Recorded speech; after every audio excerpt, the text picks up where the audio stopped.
Before we dive in, drop a quick hi in the comments. It may seem small, but trust me, it really helps YouTube share this story with more sci-fi fans like us. I'd love to see who's watching. We agreed to help you, High Counselor Tau. But understand this, Earth operates on its own terms, not yours. The silence that followed was not peaceful. Along the curved chamber walls, where each delegate's dais floated in perfect radial symmetry, subtle movements betrayed the composure expected of a council summit. Gauche vocal folds cinched with quiet pressure. Silk refractors dimmed to protective hues.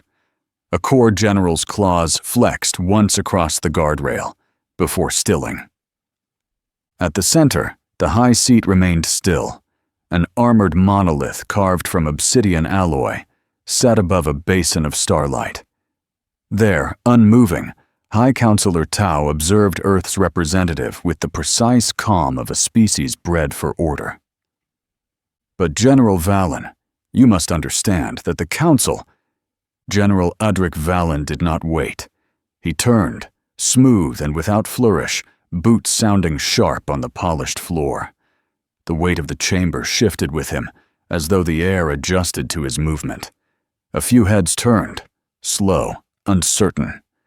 None dared interrupt. He was halfway to the outer threshold when Tau's voice followed him. "General Valen." Valen stopped, mid-stride. He didn't look back. "If Earth's contribution is to be recognized formally," Tau said, each word shaped as if under glass, "then its terms will be honored. Autonomy will be granted. You will retain full authority over your deployments." Valen waited a second longer than protocol required, then nodded once, sharply. He resumed walking. "Let it be recorded," Tau continued, addressing the full chamber now. "Earth enters the conflict on its own terms." The declaration was final, binding. The weight of it settled into the room like gravity. The chamber began to move again. Not speech, movement. Mandibles tensed. Refractor colors shifted again, some toward alarm spectrum. The track envoy blinked slowly, feathers rising in stiff layers. No one spoke in protest, but no one looked pleased either. At the great threshold, as the council doors hissed open, General Valen paused. He glanced over his shoulder, not at Tau, but at the rows of silent delegates beyond him. Better not ask what is coming next. And then he was gone. Outside the chamber, his footsteps echoed alone. 2 honor guards stood flanking the private corridor, their armor etched with ceremonial glyphs none on Earth could read. Valen ignored them. In the lift, once sealed and descending, he reached back with 2 fingers and pressed lightly beneath the collar of his uniform, just below the base of his neck. A synthetic layer folded back, revealing the smooth surface of a comport embedded in the skin. "Council agreed," he said. "Prepare for war." Behind him, the council chamber remained under diplomatic seal. Several delegates had already disconnected, others lingered. The core remained. He turned toward the high seat, voice gravel over stone. "You should not have agreed to this." Tau did not move. "I did not agree," he said. "I accepted." A slow vocal tremor vibrated through the gawk delegate's folds, low, like a prayer gone sour. "Earth's methods are not compatible with order." Tau's eyes, hidden behind layered mandible plates, never blinked. "Order does not matter if we do not survive." Neither delegate replied. Tau raised 1 digit. The session's seal light chimed once, cool, sterile, unceremonious. Above them, the great chamber's lights dimmed by 2 degrees. And then there was silence. The lab was dark, lit by a single arc light mounted above the platform. No overhead glare, no idle machinery humming in the corners. Everything in the room was where it needed to be, surgical, sterile, built for him and him alone. Dr. Elias Roques leaned in, breath held, scalpel-thin connector probe in hand, guiding it down along the curvature of the spinal access collar. The diagnostic port had fused again. TH9 sat rigid in the upright harness, helmet in place, arms relaxed across the stabilization rails. Not strapped in, not powered down.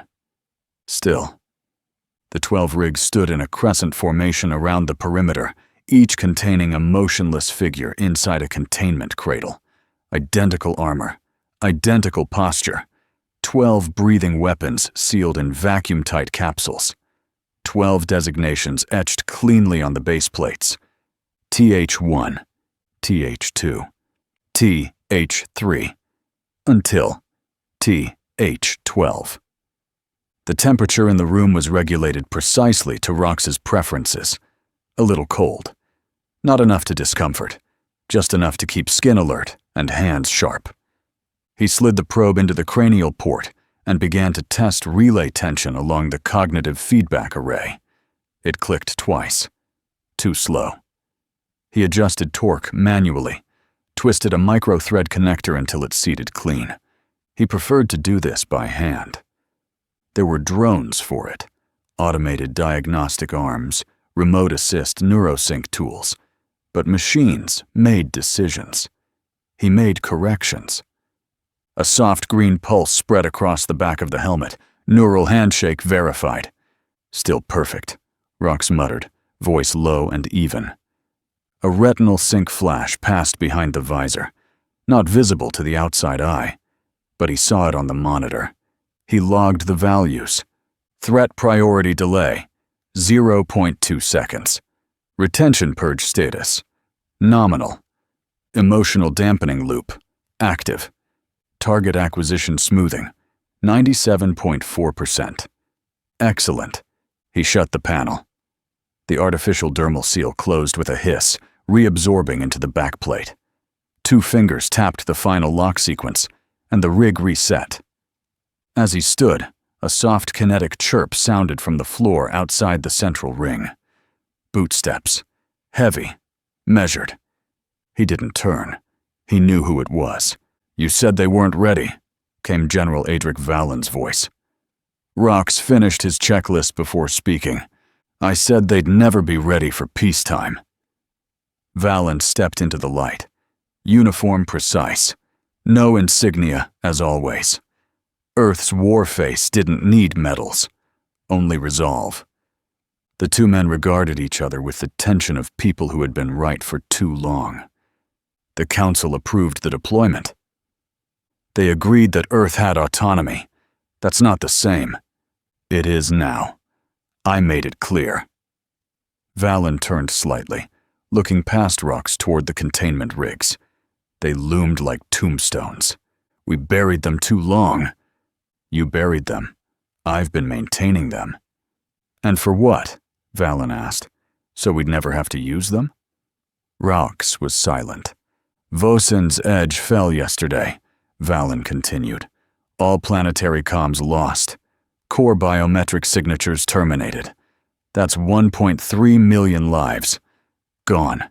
It is just a matter of time until they come for us." Krexel swarm saturation? Maximum. Ground conversion started within 2 hours of breach. "We'll need orbital cleansing if we want to reclaim the zone," Raka said flatly. "We don't want it back," Valen replied. "We want them to stop multiplying." There was no sarcasm, no frustration, only planning. Rox moved back to TH9 and pressed 2 keys on the side of the helmet, test pulses. The head twitched. Perfect response time. He narrowed his eyes. 1 microsecond delay. Not enough to compromise, but enough to log. "Command node remains viable," Rox said. "Not optimal." "Viable is all I need. I'm ordering deployment," Valen said. "Full Theta Black package. Mission ready in 36 hours. Rox tapped into the biometric layer. Readouts spilled down the screen. He zoomed in on TH9's threat prediction loop. There it was. Subject, Elias Rox. Threat, 0.6% predicted aggression. Resolved, 0.0%. Classified, non-hostile. That wasn't supposed to be there. The operative had flagged him. Momentarily. Not enough to act, but enough to notice. He cleared the log without comment. TH9 will lead, Rox said. Pattern fidelity remains highest. Neural baseline is the cleanest in the squad. Then wake them. Valen turned to go. General, Rox said. Valen paused. Do you regret this? No. Not even what they are? They're what we needed, Valen said. The galaxy thinks war is about fleets. We know better. Rox nodded. Then I'll begin the sync cycle. As Valen stepped through the exit corridor, he spoke without turning. Make sure they remember who built them. Alone again, Rox approached the terminal beside TH9. Behind him, 11 other rigs waited in silence. He keyed in the authorization manually. No biometrics, no voice ID, just code. THETA Black Sync 1 activate. A soft whine filled the air, barely audible. Each rig began to hum in sequence. One by one, helm lights flickered to life behind black visors. No faces, no movement, just presence. Command node, TH9, online. All units, nominal. Rox didn't pause. Didn't even adjust his stance. He just watched the system come alive. The Krexil didn't give warnings. They arrived as signal blackouts, as heat blooms where cities used to be. Damaris Fold fell in 17 hours. The Council's forward observation post, Station Vectal 3, had been relaying swarm pattern data from orbit until the Krexil broke their final perimeter and began tearing through the last barricades like skin. The Silk commander on site activated distress protocol, pushing a full-spectrum burst across neutral channels. The message that left her lips was clipped, desperate. We require reinforcement. Immediate. Council forces are... A shriek in the background. Organic metal on metal. They're inside. Transmission cut. For 32 minutes, there was only static. Then, 12 impact signatures entered the atmosphere. No identification. No transponder codes. Just a series of kinetic drops, falling at terminal velocity, glowing red-hot from the burn. Council defense crews locked weapons, but too late. By the time they recalibrated fire control, the objects had already slammed into the ravaged surface of Damaris Fold like gods without wings. 12 craters, 12 upright pods, and silence. The first pod hissed open. Inside, TH9 stepped forward. His armor was matte, featureless, no insignia, no lights. His weapon was magnetically locked to his spine, retrieved with a flick of one hand, already hot, already live. To his left, TH4 moved to high ground without a word. To his right, TH6 sprinted toward the broken remains of a structure, embedding themselves in the rubble like they'd been there for hours. No one gave orders. The Krexil were already coming. The swarm broke through the smoke, metallic limbs clicking, ocular ports flaring with heat signatures. They moved as one organism, each unit connected by swarm code. Each step mirrored the last, each angle perfect. The first wave charged, spear-point mandibles extended, four-limb blades twitching with anticipation. TH9 didn't raise his weapon. He let them close. At 5 meters, he stepped left, raised one hand, and fired into the ground. The detonation was surgical. A buried ordnance, perfectly placed. 6 Krexil went airborne, shredded mid-lunge. Before they hit the ground, TH5 was already moving past them, silent, efficient, planting a signal disruptor on the back of a twitching carapace. The device pinged twice.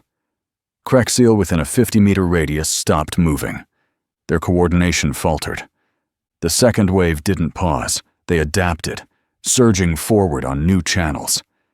That's when TH10 rose from underneath the rubble, blade in hand. He had buried himself prior to engagement. First strike opened the neck joint of a swarm alpha. Second strike removed the comms node from a secondary unit. Third was unneeded. The rest were already breaking formation. Then, TH5 took a plasma strike across the side of the helmet. The blow spun him mid-step, slammed him into the wreckage of a collapsed structure. For a moment, there was stillness. Then, movement. He rose. Slowly. The left half of his visor was gone. Molten edges curled back, revealing burned synthetic mesh, fractured dermal tissue, and a human eye. Blood trickled from the corner. He didn't blink, didn't speak. He just moved forward, blade drawn, back into formation, as if nothing had happened. Back on the orbital feed, aboard the Council observation cruiser, 3 diplomats watched in frozen silence.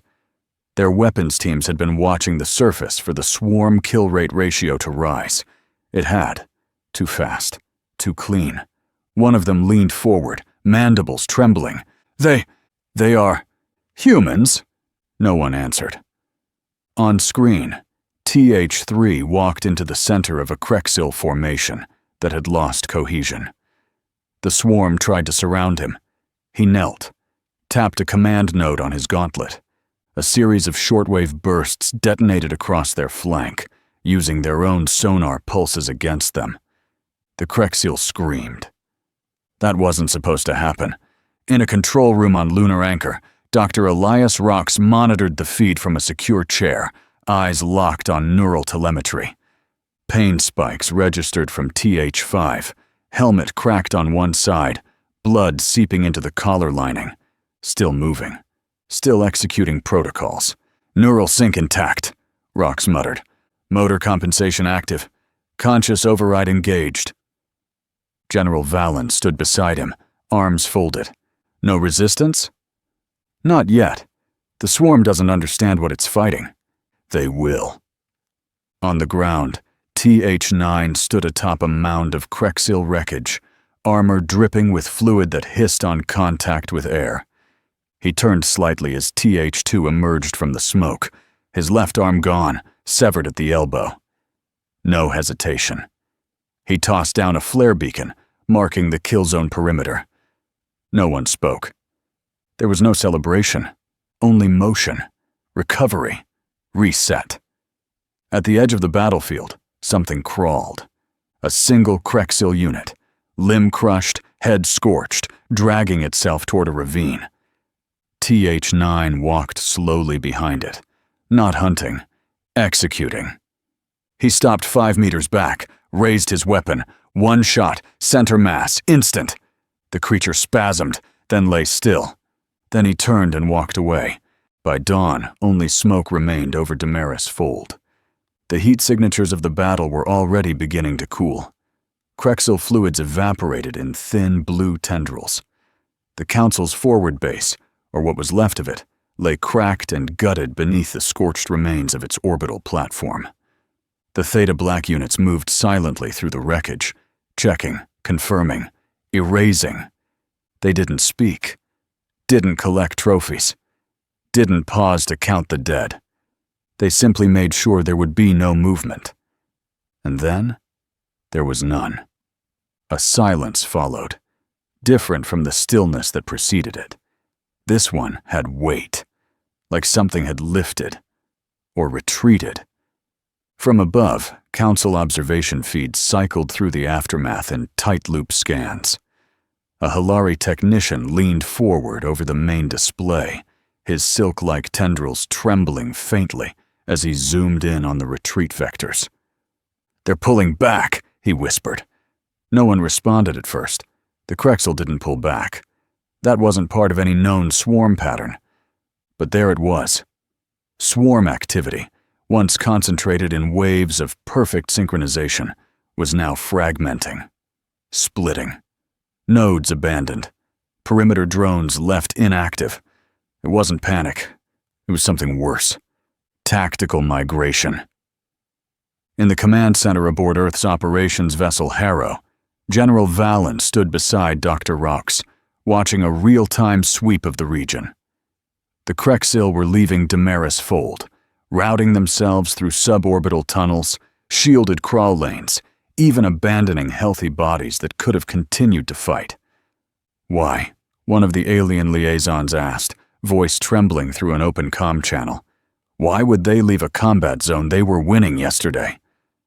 They weren't winning today, Rock said flatly, eyes locked on telemetry. It makes no sense, the liaison insisted. They don't fear. They don't break. We've seen this before. If they swarm to extinction. Always. Valen didn't look away from the screen. They didn't break. Then what is this? They adapted. On the surface, TH9 reached the edge of the primary breach zone. His boots hissed against hot debris. The only remaining heat signature came from his squad mates and the faint, boiling remains of infected atmosphere. Behind him, TH2 stepped over a collapsed Krexial node structure, still pulsing faintly with residual energy. Without pausing, he dropped a compact, explosive charge, triggered it, and moved on. The structure detonated behind them. Elimination. Total. Back aboard Harrow, a scan drone returned from its sweep of the deeper breach tunnels. The data feed scrolled across Rox's screen. He narrowed his eyes. Nutrient pattern density. Off scale. Heat lattice mesh showing growth signatures across all sublayers. Carbon intake spiking in soil deposits. He leaned back, squinted his eyes. They were turning the planet. Valen's jaw tensed. How fast? At the current biomass replication rate, Rox typed. Ran the calculation. 3 weeks, he said. Then the atmosphere would have shifted. The crust would break down, and Krexial would enter second phase breeding. Survivable? Not if we'd waited another day. Containable? Only because we stopped it now. Valen stared at the planet's surface on the display. The blackened craters. The melted airlocks. The silence. Good. Later, at the edge of the briefing chamber, a Silk Council observer paced in short circles. He paused, looking at the holoscreen, then back to Valen. They weren't just beaten, he said. They withdrew. They encountered something outside their model, Valen replied. The observer looked uneasy. What do you call that? Tactical mismatch. No, the Silk said. That's not what I mean. What do you call them? He motioned to the screen where Theta Black stood like statues, still and silent. They're not soldiers. Valen didn't blink. No, they're better than that. Dr. Rox interrupted with a new data packet. He turned the table display so Valen could see. Redirect confirmed. Krexial swarm signatures are re-emerging in the Garad system, one of the Hilari colonies. Lightly defended. Agricultural world. Minimal orbital defense.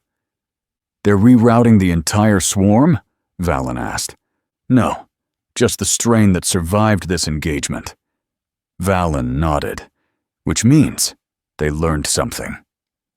They didn't learn it correctly, Rox said. They learned to avoid. For now. Silence passed between them. Then Valen looked back at the silent Theta Black feed. 12 armored monsters in a half-lit hangar, all present, all silent. None spoke. None moved unless deployed. He tapped the side of the table. Slowly. Do we have drop capacity? Rox didn't even nod. Always. They weren't born. They were removed. No mothers, no fathers, no inheritance. Only replication. Only control. The project that would later be classified under the designation Theta Black was never meant to exist. Not in public record. Not in whispers. Not even in war doctrine. For nearly a decade, its name appeared nowhere, buried beneath sovereign defense budgets, hidden in line items no one questioned, compartmentalized so deeply that even Earth's high command only knew its outcome, not its process. 12 subjects, 12 codes, 12 beings grown in orbital biotubes that mimicked the human womb, nutrient-fed, zero-G balanced, and neuro-linked to synthetic sensory arrays before they had hands to move. Consciousness was not cultivated. It was engineered. The developmental phase began in silence. They heard nothing, saw nothing. Their first input was pain, controlled, measured, intentional. It shaped the cortex. They were conditioned in orbit, weightless under blackout cycles that denied them normal circadian rhythm. Psychological cohesion was never the objective, only cognitive survivability. Could the mind remain intact without emotional architecture? Could a human nervous system survive war without becoming unpredictable? Dr. Elias Raukes found the answer. He wasn't a soldier, wasn't a weapons contractor. He was an architect of necessity, one who believed the galaxy's future depended not on diplomacy, but on preemption. Not cold, not power-hungry, but fanatically practical. Like a man who saw the galaxy burning long before anyone else and decided to build a firebreak made of monsters. He monitored fetal neural activity with the same reverence others gave to first words, adjusted cortical formation with software injections before the subjects ever drew breath. If a synapse behaved outside optimal parameters, it was rerouted. If a neural junction refused to suppress stress response, it was surgically deadened. By the time the 12 units reached muscular autonomy, they had already learned to fight. In vacuum, under duress, under silence. And when the project's first live fire trial came, Rox watched Theta 3 cave in a reinforced blast door with his bare hands.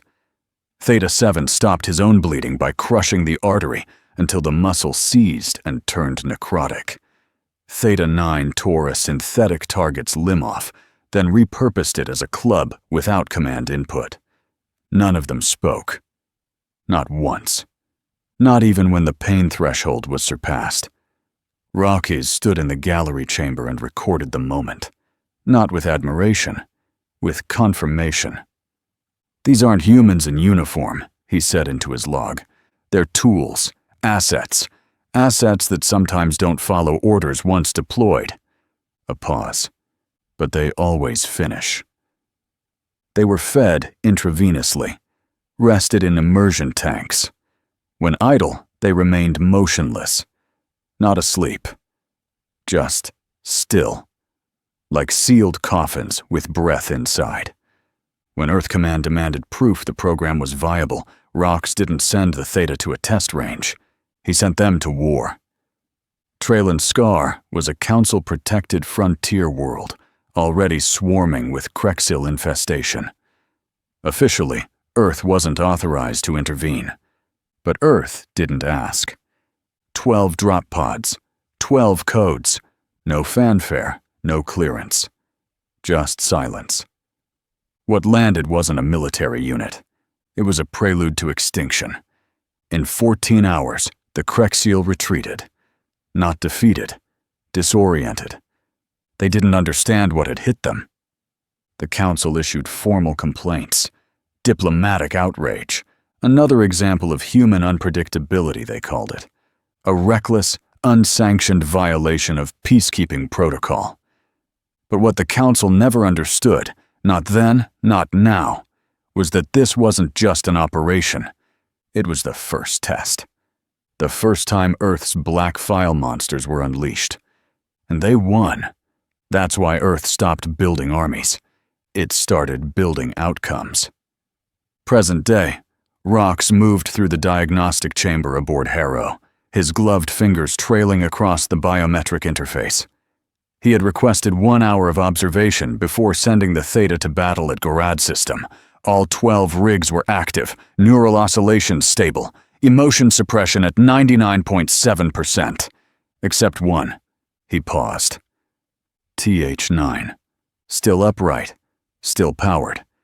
But there was an anomaly. Subtle. In the decision feedback loop. A repeat ping. He zoomed in. Pattern echo. Source, undefined. Stimulus, none. Response, delay 0.4 seconds. Tag, residual. Residual from what?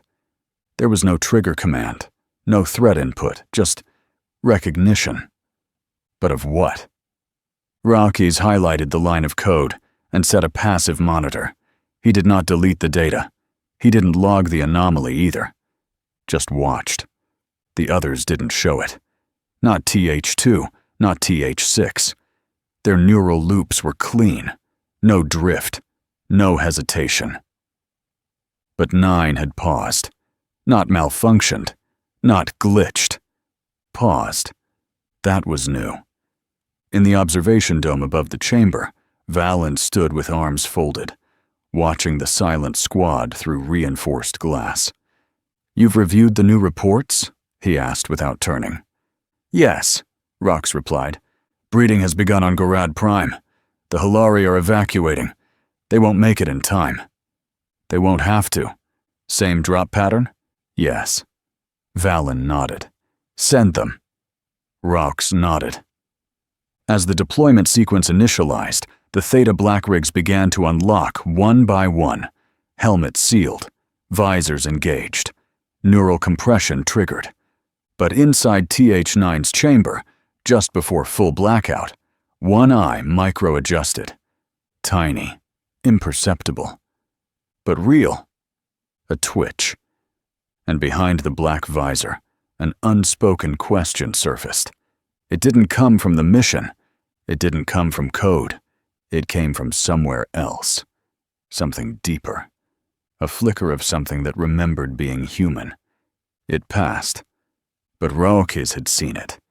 He keyed in a private log line. Subject 9 pattern drift. Watch for identity recall. He didn't speak it aloud. But as the pods locked in for launch, he stared at the rig and said, quietly, "You weren't born. You were made. But that doesn't mean you stayed that way. In the end, you are still human, only without a soul." The Krexil didn't invade anymore. They consumed.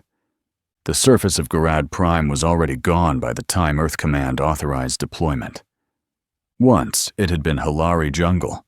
Vertical canopy towers woven with organic crystal. Rivers that sang through the stones. Air thick with pollens that shimmered in violet sun. Now, it was something else entirely. Metallic fungus had rooted through the soil like claws. The forests had become filamented husks, twisted with hive matter. Egg bulbs pulsed on the skin of broken buildings, and the rivers had turned black, not with water, but breeding fluid. Krexil spores floated in the atmosphere like ash after a funeral. From the orbital command deck aboard Harrow, Dr. Elias Raukas gave no speech. He simply keyed in a single word on the deployment interface. Eradicate. 12 drop pods launched in sequence. They fell without fanfare, slicing the clouds apart like warheads. Within each pod, Theta black units waited in full tactical seal, visors dimmed, minds already syncing with surface telemetry. Environmental readouts scrolled in front of their eyes. Acidic air pockets, thermal instability, spore exposure probability. None of it mattered. The Krexil were not meant to be survived. They were meant to be destroyed. 5 seconds before impact, each unit triggered its counter-mesh shield, a skin of electromagnetic arcs pulsing across their armor, designed to vaporize anything organic that attempted contact. The swarm had learned how to latch onto flesh. This time, they would learn how it felt to burn. Ground impact registered like an earthquake. The drop zone erupted. Krexil larvae, scattered across the surface in writhing waves, immediately surged toward the newcomers. They met walls of electricity. The first wave died screaming, or whatever passed for screaming in a species without lungs. The second wave climbed over the corpses, only to meet monofilament blades. Arms were sheared, carapaces shattered. Theta moved like predators inside a vacuum, neither speaking nor stopping. TH5 led the western flank. TH9 took point. Together, they cleaved a corridor through the breeder tunnels. But the swarm adapted quickly. They always did. A detonation of corrosive fluid from beneath the surface sent chunks of hive matter into the air. 2 Theta units took partial damage, but stabilized. Then came the real strike, a detonation bloom from under TH5. Krexil had mined the lower tunnels. It blew a quarter-ton of earth upward and shattered a breeder nest. TH5 was caught in the collapse. The fall didn't kill him. The second blast did. His telemetry spiked, then dropped. Armor integrity compromised. Lower body crushed.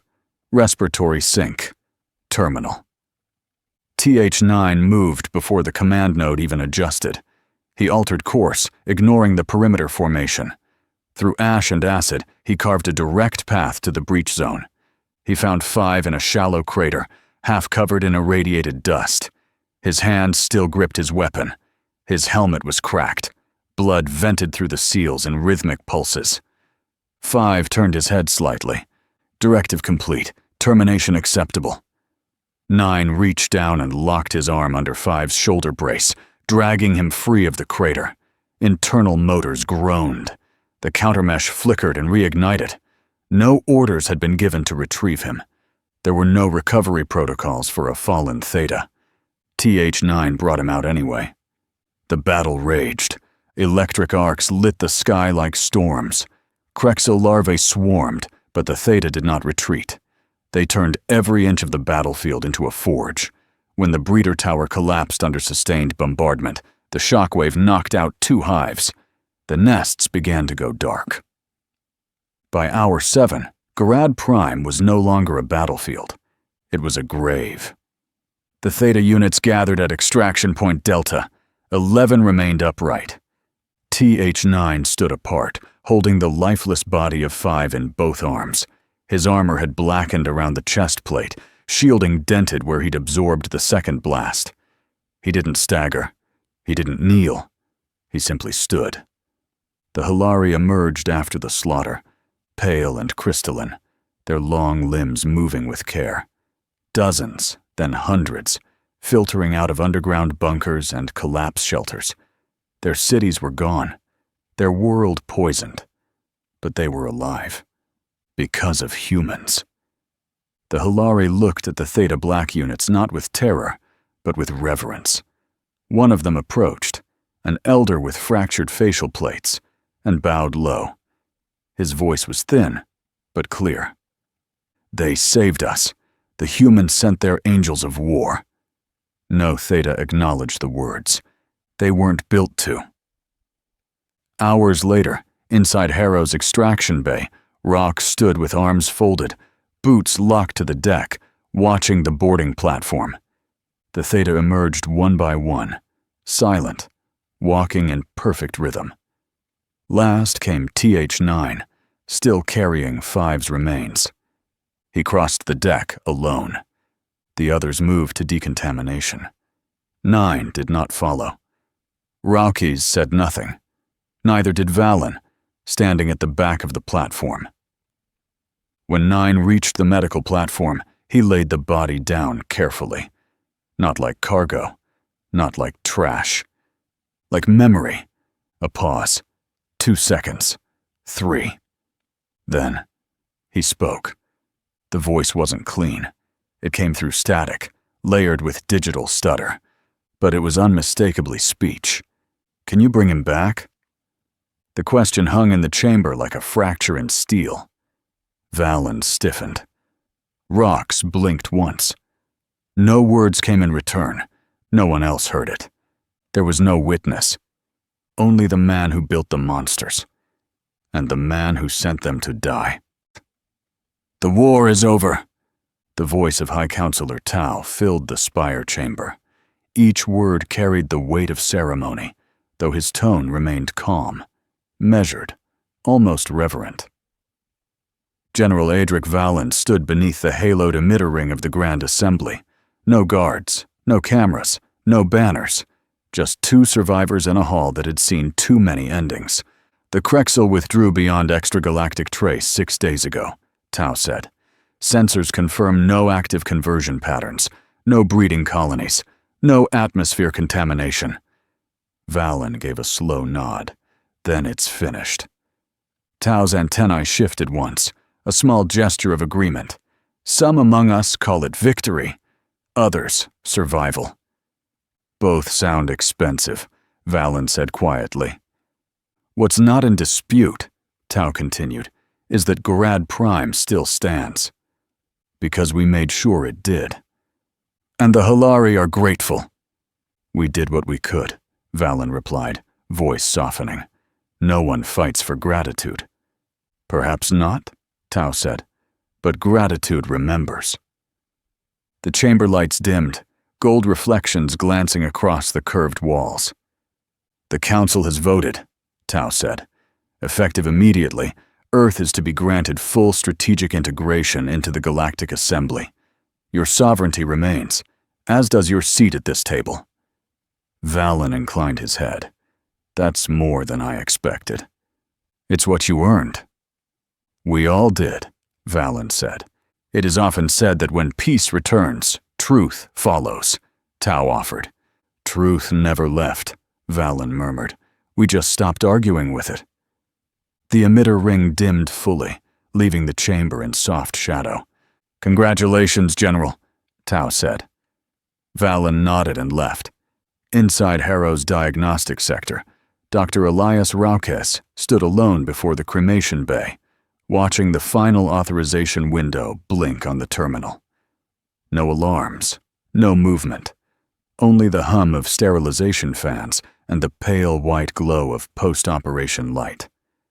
Terminate remains. TH5, protocol, incineration, confirmation, key, input. He entered the sequence manually. The chamber locked with a hiss. There was no ceremony, no pause for reflection, just a clean, irreversible process. The body disintegrated at molecular precision. No fragments, no data, no soul. Rox looked at the biometric feed out of habit. 12 identifiers were still logged, 11 green, 1 dark. He closed the window. Behind him, TH9 sat in the observation chair, not powered down, not in calibration, just sitting. No THETA had ever been observed doing it. The chair was meant for diagnostics. He wasn't plugged in. He hadn't moved in over an hour. Rox approached him without speaking. TH9's armor was still scorched from Grad Prime. The vent seals at the neck were bubbled from heat damage.